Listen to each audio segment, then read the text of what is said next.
Today we will have a look at designing a good icon. So we will cover basics of a good icon design, what are the best practices, and just very quickly cover the most important things, in my opinion, to make really good, simple and clear icons.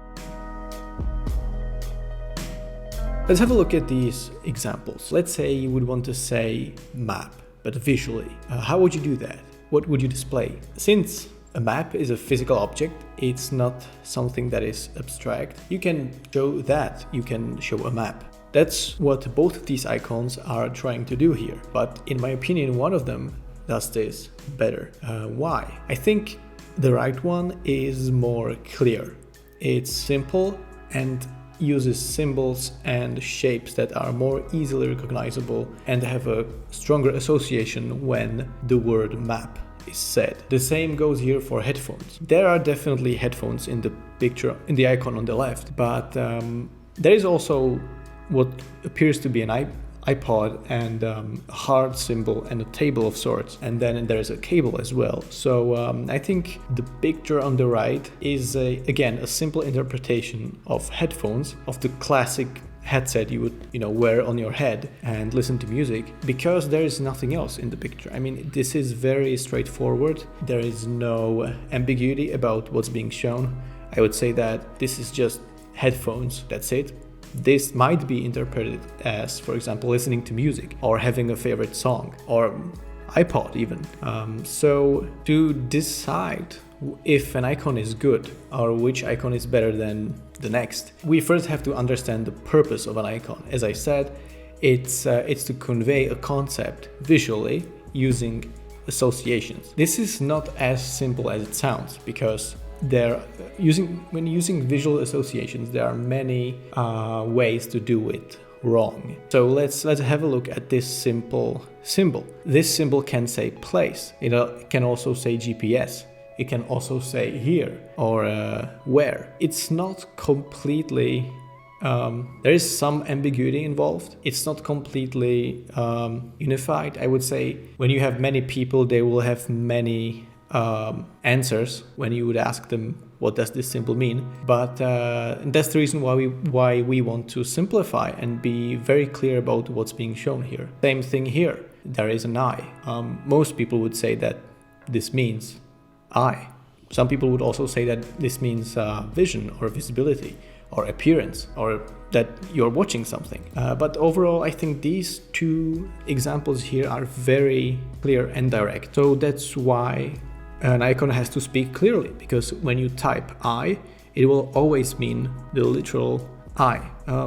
When you write words, there is no ambiguity ever, because it's a direct interpretation of a language, and there is very little room for mistakes. That is not the case with a visual language, with visual associations. So because a visual association has many interpretations and text has only one, you have to speak very clearly when using visual associations and the visual language. And also an icon has to be recognizable, because it serves a function. It conveys some kind of information and it needs to achieve that goal, period. It needs to achieve that goal. And that's not going to happen if people are not going to recognize what's being shown in the picture, in the icon. So you need to only show what is really necessary and avoid any possible misinterpretation, and if you don't do that, there is a very high chance that there will be confusion. People will not understand what you're trying to say or show with the icon. Let's have a look here why I think these two icons on the left are not as good as they could be. The main questions I'm asking: why would you use these elements when you want to say map or when you want to say headphones? So why would you show an iPod if you want to say headphones? Do you see where I'm going with this? Whereas here, you want to say headphones, and then there's just that, headphones. When you want to say these specific words, these specific concepts, these icons do a better job. So it's all about associations, it's all about the context. On the other hand, if you would want to say listening to your favorite song, which is an activity that is fairly complex to summarize in a picture, then this picture might actually do a better job, because there is an iPod involved, there are headphones, and there is a heart which can symbolize the favorite song, something you like. You like your favorite song. So in this case, you could make the argument that this icon could do a better job.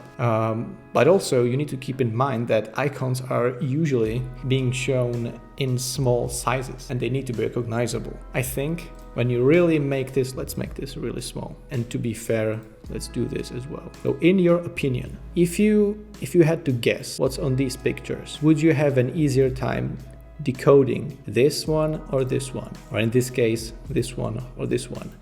If an icon is simple, it will almost always be recognizable, which is, I think, what these icons on the right do better.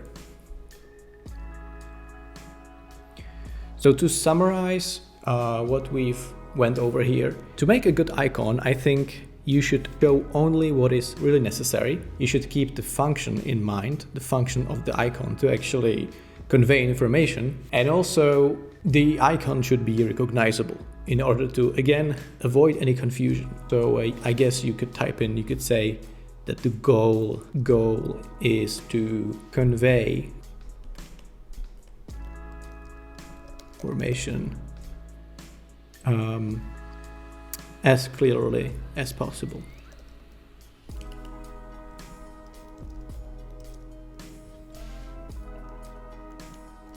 So in my opinion, that's what makes a good icon design. Thank you. Thank you for watching. Thank you for listening. If you enjoyed this, please consider subscribing for more content like this, and I will see you in the next one.